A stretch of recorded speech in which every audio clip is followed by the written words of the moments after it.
Amendment 90, sponsored by Michael Leidy, on page 22, line 34.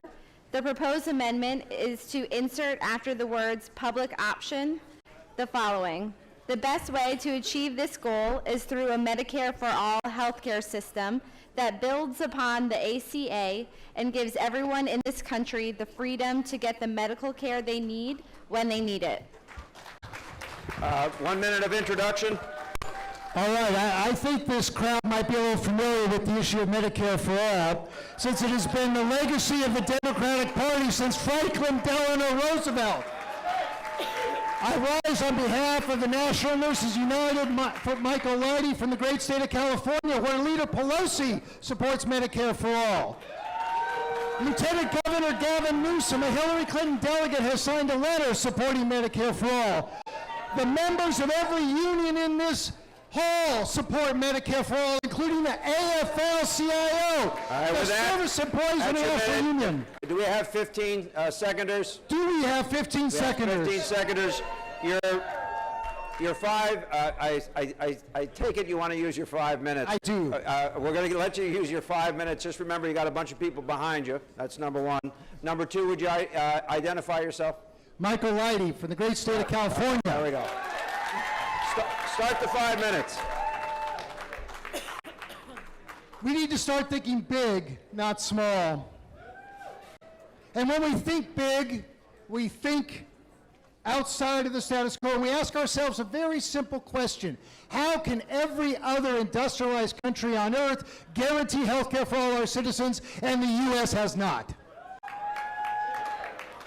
The Affordable Care Act has done some very good things. No pre-existing conditions, 20 million more covered, mainly through Medicaid, which has expanded in 32 states. These are accomplishments, but there are 30 million people uninsured. Young Americans, yes, they can stay on their health insurance, but do you get the care that you need when you need it? Senator Sanders has expanded access through community clinics. Secretary Clinton has adopted that approach with her latest health care proposal. It is good, but it is not enough. A quarter of all Americans report they or their family member has skipped a dose or not filled a prescription because of health care costs. In the richest country of the world, we can make sure every American enjoys health care as a right. This is supported by 58% of Americans. It is supported by 81% of Democrats. If this is controversial in this room, it is the only room of Democrats in which it is controversial.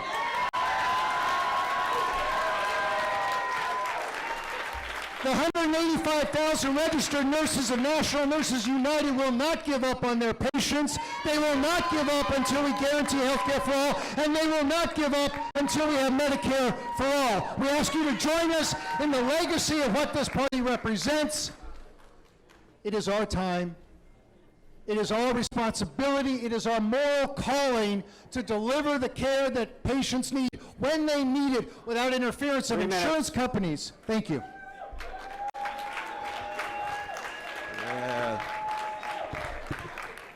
My dear brother Michael Leidy speaks eloquently because he understands that there's a moral right to health care. It is not market-driven. And in a capitalist system, you can have sick markets, and those are markets that do not deliver, and we're concerned about each and every citizen, no matter how old or young, and no matter what color, gender, or sexual orientation, and that's what the Bernie campaign in part was all about. How do we elevate rights as opposed to privileges? And that's why we're still fighting for this issue. There's too much greed in the pharmaceutical companies. There's too much greed in the insurance companies. There's too much greed in the health industries. We want all of our citizens to be able to work, but not at the expense of the weak. And even given the breakthrough of our dear brother President Barack Obama with the Affordable Care Act, we still got 29 million fellow citizens who don't have access. That's what we're talking about. Go right ahead, Mike. Hi. Yeah, I'm Pam Gronemeyer. I'm a lifelong Democrat and I'm a physician. We physicians, like nurses, we live, eat, and sleep healthcare. We know that our patients need our help and we want to be there. As a lifelong Democrat, it's time that the Democratic Party also became the party of humanity. Human healthcare is a human right. Just like everything else we've heard, we need to say healthcare is a human right, and this is the way we can get it.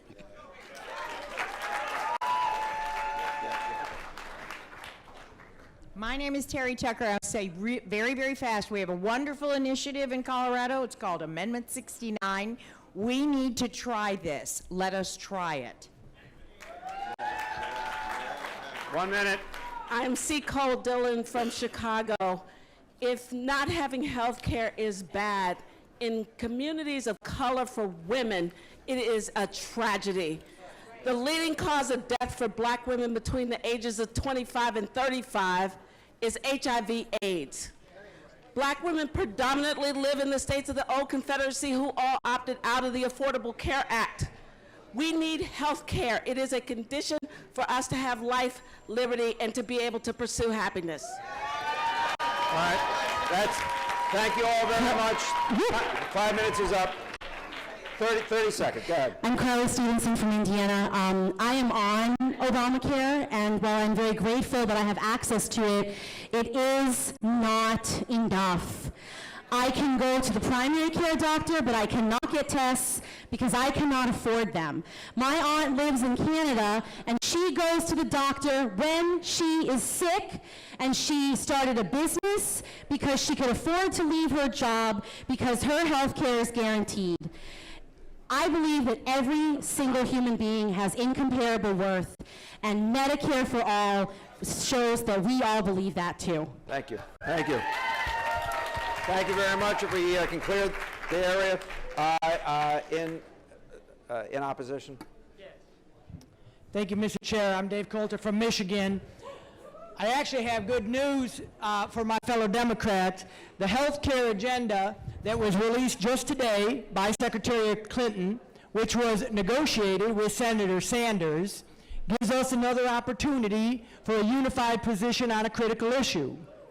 The newly announced health care agenda, which includes a Medicare buy-in for all adults 55 and older, includes expanded insurance access for undocumented Americans, includes measures to lower out-of-pocket costs, and importantly, provides $40 billion in new funding for community health centers over the next 10 years.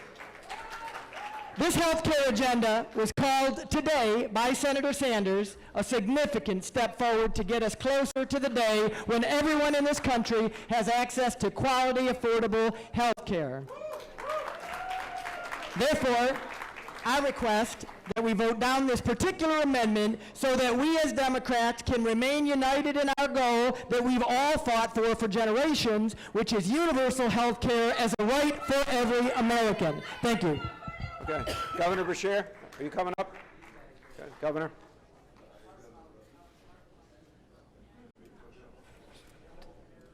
Hold that time.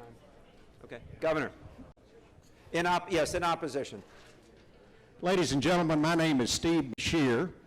For the last 8 years, I've served as governor of the Commonwealth of Kentucky.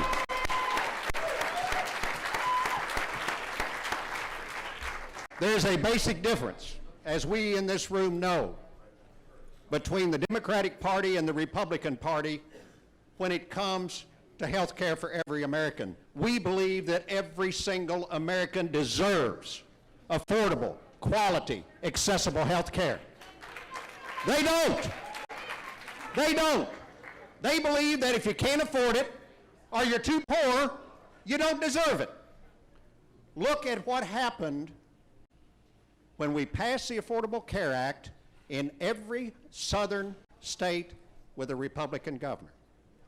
They turned their back on their people, and they joined a race back to the 19th century, but not the Commonwealth of Kentucky. What did we do? We fully embraced the Affordable Care Act. We created an award-winning state health benefits exchange that set the gold standard for exchanges throughout the country. And we expanded Medicaid fully and insured 500,000 more Kentuckians. I'm proud to say today that for the first time in our history, every single Kentuckian has access to affordable health care. Every one of them. Now, there's lots of ways, and countries all over this world have created universal health care for their people in different ways. And some of them may be better than others. I'm no expert in it, but I do know this. A Democratic Congress and the President of the United States gave us the Affordable Care Act.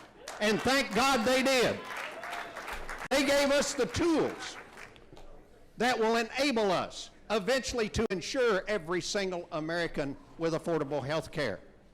Now, is it perfect? No. Does it need work? Yes. As the gentleman before me just said, just this morning,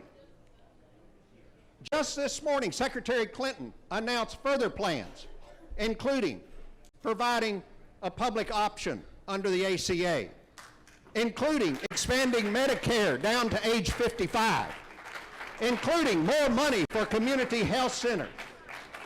And Senator Sanders and she worked through this, 1.5 minutes. and he praised her for that. I will finish up. Thank you. He praised her for that effort. But let's don't take our eye off the ball. Let's build on the Affordable Care Act. Let's get every single American insured. And then if we want to look at something else to do, we can. But we've got the tools we need to make this happen. And so I would urge you to vote against this amendment. Senator Pryor, 1 minute. Can you? 1 minute. Thank you, Mr. Chairman.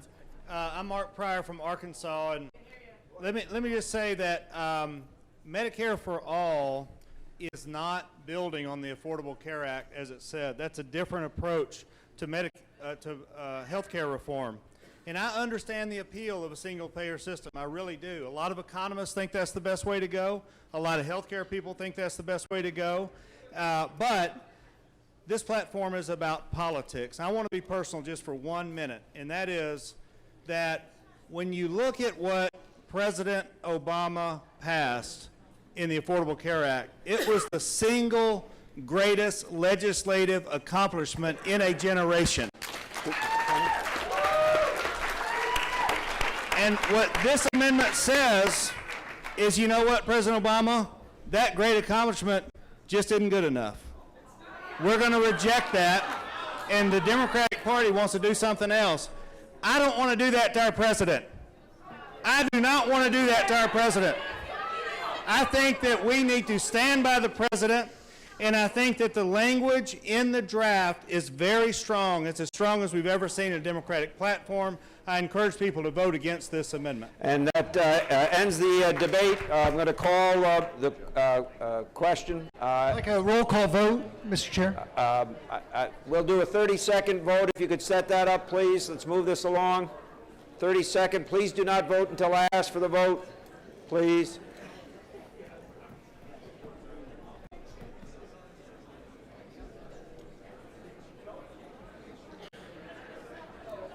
Please vote.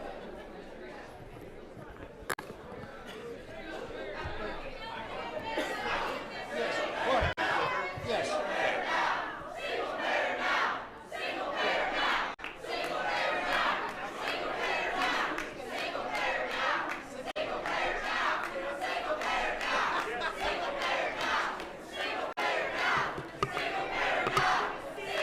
5 seconds.